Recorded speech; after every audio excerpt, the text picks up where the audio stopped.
Vamos lá. Problema número 1. Então, temos uma barra aí de alumínio a 20 graus Celsius, né? Ela possui um comprimento de 1000 metros, né? Uma barra grande. Suponha que essa barra seja aquecida até 30 graus. Qual seria a variação de comprimento da barra, seu comprimento final e a dilatação relativa? Então, são três perguntas, né?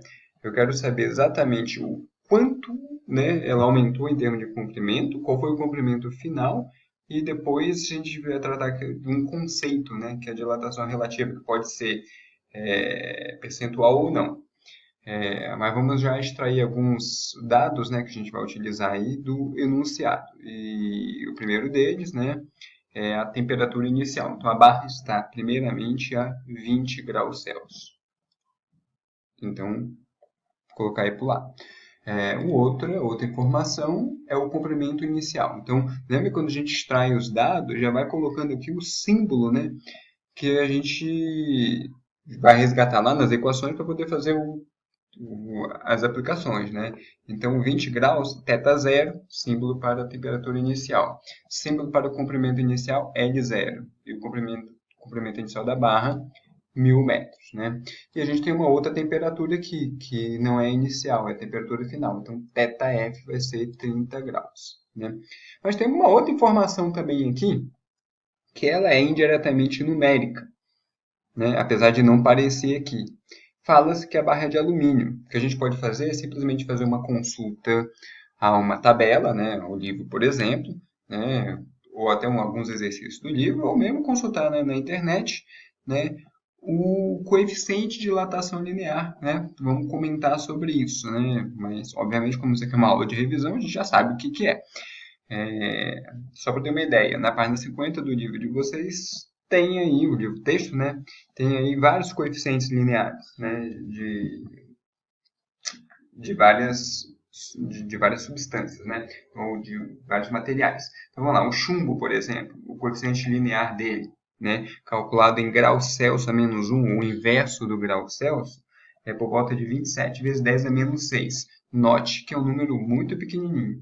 O zinco, 26. O alumínio, que é exatamente o que a gente vai tratar aqui, 22, 10 a menos 6. Então, já é uma informação. O alfa, né, que é o símbolo coeficiente de dilatação linear, tem outros tipos de coeficiente de dilatação, a gente vai ver. Para o alumínio, 22, 10 a menos 6, vindo de uma tabela. Grau Celsius a menos 1. Note que esse valor, sendo muito pequenininho aqui, vai implicar uma dilatação, uma variação de comprimento muito pequenininha.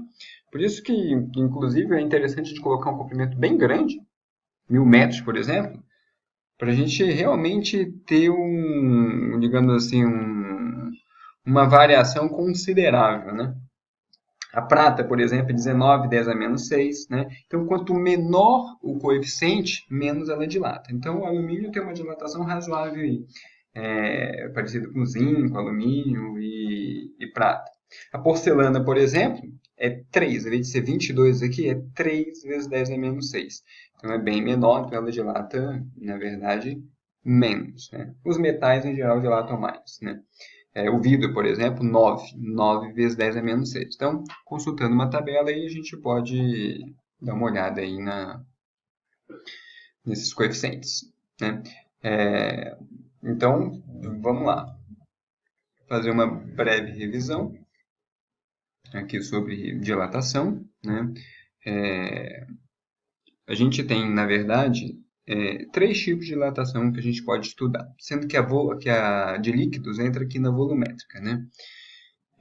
Temos a dilatação linear, quando apenas uma dimensão realmente tem dilatação considerável, então a gente considera o problema unidimensional, só variação de comprimento, né? Essa é a linear. Temos a dilatação superficial, onde a área, né? Ou seja, agora duas dimensões, né? Realmente são relevantes para a dilatação, como se fosse uma superfície, né, que não tem muita espessura, a espessura praticamente não participa da dilatação. A gente chama de dilatação superficial e a volumétrica quando as três dimensões estão envolvidas, né? Um cubo, por exemplo, se dilatando, né? Onde todas as dimensões praticamente são da mesma ordem de grandeza. A gente vai ter dilatação volumétrica. E para cada tipo de dilatação, você tem um coeficiente associado. Então, para linear, o coeficiente de dilatação é o alfa. Para superficial, o coeficiente de dilatação é o beta. E para volumétrica, o coeficiente de dilatação é o gama. E existe uma relação entre eles. Né? Essa relação entre eles aqui é o seguinte. O beta, 2 vezes o alfa. O gama, 3 vezes o alfa. O que significa isso? Que dada a dilatação linear de um certo material, eu consigo tirar os coeficientes, né? Dada o coeficiente da dilatação linear, né? De um material, eu consigo calcular, né? Os coeficientes, né? Das outras dilatações, as superficiais e as volumétricas também, né? E lembrar que essa equação que a gente chega aqui, ela é exata para linear e aproximada para superficial e para volumétrica, porque a gente simplesmente na demonstração joga termos, né, que são muito pequenininhos fora, né, quando aparece alfa ao quadrado, alfa ao cubo. Lembra, o alfa já é muito pequenininho. Se na sua conta aparece alfa ao quadrado, vai ser 10 a menos 6 ao quadrado, dá 10 a menos 2. É tão pequenininho que você simplesmente despreza. E aí você chega nessa relação aqui. Que relação é essa? Essa aqui é geral, né? Talvez a gente não tenha tratado dessa forma nas aulas, né? Mas nas aulas que a gente fez anteriores, nas videoaulas. Mas essa aqui é uma forma de condensar todas elas numa só. Aqui diz o seguinte: a grandeza depois de dilatado é a grandeza inicial mais a grandeza inicial vezes o coeficiente de dilatação vezes o delta θ. Ou seja, o quanto a minha dilatação é maior ou menor, né, depende do coeficiente da variação de temperatura e do próprio valor inicial da grandeza. Quem é esse G aqui, na verdade? Vai depender. Se eu falo de dilatação linear, o G vai ser quem? Vai ser o L. Então, olha só, o meu G ele é L para a dilatação linear, ele é A para a superficial e ele é V para a volumétrica. Quem é o X? É o alfa para linear, o beta para superficial e o gama para volumétrica. Né? Então, por exemplo, se eu estiver pensando só na volumétrica, o G vai ser quem? V. O X vai ser quem? Gama. Então, a gente vai ter V é igual a V0 mais V0 gama delta θ. Se eu pensar só na superficial, nessa superficial, o G é A, né, de área, e o X é beta. Então, vai ficar A é igual a 0 mais A0 vezes beta vezes delta θ. Por que a gente pode condensar? Porque, na verdade, isso aqui me diz que a estrutura para cada uma delas é a mesma. Então, trabalhar com a linear, trabalhar com a superficial, trabalhar com a volumétrica, matematicamente é praticamente a mesma coisa. Vai mudar os valores, né? E as grandezas. Aqui é comprimento, aqui é a área, aqui é o volume. O que a gente está tratando nesse problema agora é a linear. Então, a linear, no lugar do G é L, no lugar do G que também é L, então vai ficar L0. Então, no lugar do G0 é L0, aqui é L0, no lugar do X é alfa, delta θ é o delta θ. Então, o que me diz essa equação para esse problema que a gente tem aqui? Que o comprimento final da barra depende do comprimento inicial e da variação de temperatura vezes o alfa. É uma equação linear, né? Inclusive, quanto maior a variação de temperatura, maior vai ser esse comprimento final aqui. Então, mais dilatação eu vou ter. Quanto maior o alfa, como a gente já comentou, mais dilatação eu vou ter também. Né? Se esse L0 passar para o outro lado, fica ΔL. Então, a variação de comprimento passa a ser L0 alfa delta θ. Ou seja, a variação de comprimento é diretamente proporcional ao L0, quando as outras coisas são fixas, ou ao alfa ou ao delta θ. Né? E nesse meu problema, o que eu tenho?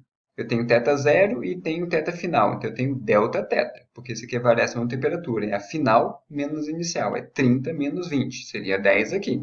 Eu tenho alfa também. O alfa foi dado aqui, ó, na tabela que a gente viu. Esse alfa aqui é o alfa do alumínio. Né? E o L0 é o comprimento inicial, que começa com 1.000 metros. Né? Então fica bem tranquilo aqui de a gente resolver o problema. Praticamente é vir aqui, pegar esses dados que a gente já extraiu e ir atrás do comprimento da barra final, né? A variação de comprimento e a dilatação relativa. Então vamos lá para a solução. Bem simples, né? Diga-se de passagem. Então, tendo em mente que o nosso problema é de uma dilatação linear, quem é o L final? L0 mais L0, alfa, delta, teta. Só jogar na fórmula aqui. Então, L vai ser comprimento inicial 1000. Aqui eu tenho o comprimento inicial também. Aqui o L0, 1000. O alfa, 22 vezes 10 menos 6, que ele está aqui. Então, no lugar desse alfa aqui vem esse número, está aqui. Variação de temperatura, como a gente falou, 30 menos 20 está aqui. E aí, fazendo a conta, dá 1000,22. Ou seja, o comprimento inicial era 1000. E o comprimento final, depois da dilatação, 1000,22. Então, a gente tem 1000 metros, 22. Ou 1000 metros mais 22 centímetros. E o que é a variação de comprimento? É o ΔL, né? O ΔL é o L menos L0. Então, se eu pego esse L0 e jogo para o outro lado, fica L menos L0. Vai ser esse valorzinho aqui. Ou, na verdade, se eu pegar esse 1000 e jogar para esse lado aqui, é o que sobra aqui, ó. Esse aqui. Ou a gente pode pensar em pegar o valor do L e tirar o L0. Né? Então, quem é o L? Que a gente acabou de calcular. O L a gente calculou, deu 1000,22. Quem é o L0? 1000. Então, 1000,22 menos 1000, 0,22. Ou seja, 22 centímetros de dilatação. Ou seja, uma barra de 1 km, de 1000 metros, tem apenas 22 centímetros. Ou seja, a dilatação ela é bastante tímida aí, né? O valor do alfa é pequeno. E dilatação relativa é um conceito, né? Dilatação relativa você mede a razão entre a variação do comprimento com o comprimento inicial. A variação de comprimento a gente já fez, 0,22, e o inicial é 1000. Então é em relação ao inicial, por isso ela é relativa. E a continha dá isso daqui, 0,00022. Se eu multiplicar por 100, 0,022% de variação de comprimento. Essa é a ideia. Então, aí, o que a gente está falando? A gente está falando que, pelo alfa ser muito pequenininho, você tem uma variação percentual muito pequena também. Tá? Agora, o beta já é um pouco maior, né? Duas vezes o alfa, né? O gama, três vezes o alfa, né? E ainda mais, quando a gente começa a tratar de líquidos, né? Os líquidos, eles têm uma coisa de dilatação volumétrica, né? Você mede diretamente volumétrica, eles são bem maiores. A ordem de grandeza aqui já não é mais 10 a menos 6, é 10 a menos 4. Por isso, quando o líquido está dentro de um recipiente e você esquenta o conjunto, em geral, o recipiente, que é o material, né, sólido, ele vai dilatar menos, o líquido vai dilatar mais, aí tem transbordamento. Okay? E para finalizar aqui, a gente pode dar uma olhada no gráfico. Né? É uma relação linear, então o gráfico é muito simples. Se eu pegar o L pela variação de temperatura, a fórmula inicial, L é igual a L0 mais L0 alfa delta teta, é uma fórmula do primeiro grau, né, de L em relação a delta teta, considerando o alfa e o L0 constante. O alfa não muda, é uma constante de dilatação, e o L0 é o comprimento inicial. Então, o L é em função do delta teta. Isso aqui é muito parecido com y, é igual a x mais b, uma equação de uma reta. Né? Então, quando a gente tem o θ igual ao θ0, a gente tem o comprimento inicial L0. Depois que dilata, ou seja, depois que esquenta, eu vou ter um θ final, e referente a ele eu vou ter um comprimento final aqui, que vai ser esse ponto aqui. Então, eu tenho esse ponto aqui que é o θ0, L0, esse ponto aqui que é o θ final, L final. E aí você traça uma retinha, você tem uma reta. Então, aqui, a dilatação, basicamente, ou a variação, né, do comprimento é esse ΔL aqui, o quanto a barra se dilatou. Saiu do L0 para o L. Então, aqui eu tenho um ΔL. E isso aconteceu porque houve um ΔT. Se a gente pegar o ΔL dividido por ΔT, em relação a esse ângulo aqui, é o cateto oposto pelo adjacente. Ou seja, a tangente desse ângulo aqui, ΔL sobre ΔT, é simplesmente a inclinação da reta, né? Então, quanto maior a inclinação da reta ou menor a inclinação da reta, tem a ver com a razão de ΔL sobre Δθ. Né? E se a gente fizer isso em termos de equação, L0 vem para esse lado aqui, porque a ΔL, a ΔL é igual a L0 alfa Δθ. Se eu pegar o Δθ e jogar para o outro lado, vai ter ΔL dividido por Δθ. Então, ΔL dividido por Δθ vai ser esse produto aqui, L0 vezes alfa. Ou seja, a inclinação da reta, que é ΔL dividido por Δθ, é alfa vezes Δθ. Ou seja, a inclinação da reta aqui depende do alfa. Vamos lá, repetindo aqui. Delta L dividido por delta θ é L0 vezes alfa. E o delta L dividido por delta θ, né, é o produto de L0 por alfa. Ou seja, a inclinação da reta, a tangente da reta, tem a ver com o produto de alfa e o L0. Quanto maior alfa, mais inclinação reta. Mas quanto maior o L0, também. Então, é isso aí. De dilatação, a gente para por aqui. Né? Então, ficamos por aqui e até a próxima, última aula. Até logo.